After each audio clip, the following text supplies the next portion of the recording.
about this building. When did you build it and what was the goal here? Funny thing is I was renting studios for a long time, and I was renting from a good friend of mine thinking, this is perfect, I like the setup. It was a similar setup. And he called me one day and was like, yo, I gotta move back in. And I was like, oh, all right. But it was the perfect nudge I needed to build, which I always wanted to do, but I didn't think I was ready to do it. We built, it's 700 square feet. To be cost effective, I didn't want to do siding and double drywall and all that stuff. So I did Cinderblock, which is still great for sound, and then did core-filled block. And then decided to do the stucco instead of just, painting the cinder block. And then on the inside, you'll see later, I did the stucco on the inside as well. I think it's the first build I know of that was built with cinder blocks. In the core field. That's really cool. Do you know what kind of cost savings you think that will? I probably saved like 15 to 20 grand, I think. Oh. So it's like, just because it's 8-foot structure, so with this, they do the cement block and then they pour the slab. Okay. Where when you're doing, studs and siding and everything, you pour the slab and then frame it. But then I did some research and found that low frequency, actually, it's better for low frequency. And I just love the look of it. I think there was some sort of a Dwell magazine carriage house thing that I saw that had stucco, and I modeled it after that. And it was just really inspiring. So it's like, I would love to do that. And thankfully, we're not in a historic district, because zoning could have said, nope, your studio can't look different than your house, but they were cool with it. It looks really nice. I mean, it does look like it came right out of, one of those magazines. Yeah. Really well built. Looks great. Thanks, man. Awesome. Yeah. Let's go check it out. Come on in. I didn't have a draftsman, I didn't have an architect. I literally drew the floor plan on Google Drawing. Oh, nice. To show my contractor. So small little kitchenette. I knew I wanted a separate thing for chilling and grabbing a snack, making coffee. Got the fridge, got the drinks, got the espresso, water, all that stuff. So it's just like a chill break room. Eventually what I'd love to do is like mount a bar here. Oh, yeah. So you could do stools in a bar and someone could come work on their laptop, whatever. The keyboard section over here is new. I've loved just like the balance between being in the box, instantly manipulating something that's been recorded in the box, but then also being up and getting tactile and turning knobs and messing around with sounds. And right now, keyboard setup, just sort of all my favorites right now. I'm sure when things grow a little bit, I'll have to get some different new stands. This is pretty good, dude. But I feel like I have a lot of bases covered here. We got the Mini Moog.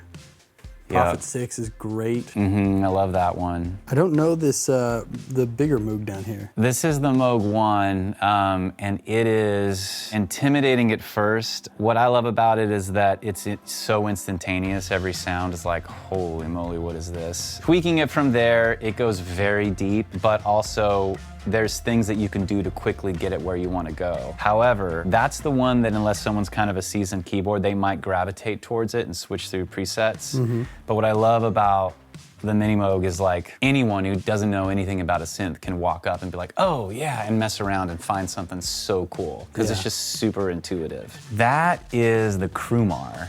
This is an Italian synth. I think it's late 70s, and they only made a few different ones, but I love it. It does like 2 things, but a little more than that, but it's awesome. It's basically got a brass, bank of kind of just a brass sound, and it's got a string bank. I've always loved it. I've had it for a long time. And then of course the Mellotron. I almost use that thing every day. There's always something to find in that or to manipulate. RE201, Space Echo. Yep. What's on top of it? I have this, the Boss DM100. And the way I have it set right now is pretty cool. I have it going through these radials. So I could send something mono, and it can either go to either one of them through this AB, or it can go from the Boss to the Space Echo, It has this chorus on it. It's a pretty mild chorus, but then the Echo is great, and it does the same kind of thing where you can ride the intensity and just be crazy with it. I learned about this actually through Vance Powell. Back in my recording days, I remember he got one of these and we did it on some drums, and I was like, I gotta get one of those. And then we have this beautiful piano over here. Where'd you get this thing? I got this through Nashville Piano Rescue 10 years ago, and it's just... Wow.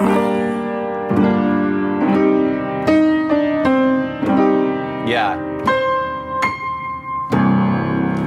It's just, Oh my gosh. it just has this rich, rich sound. I've always,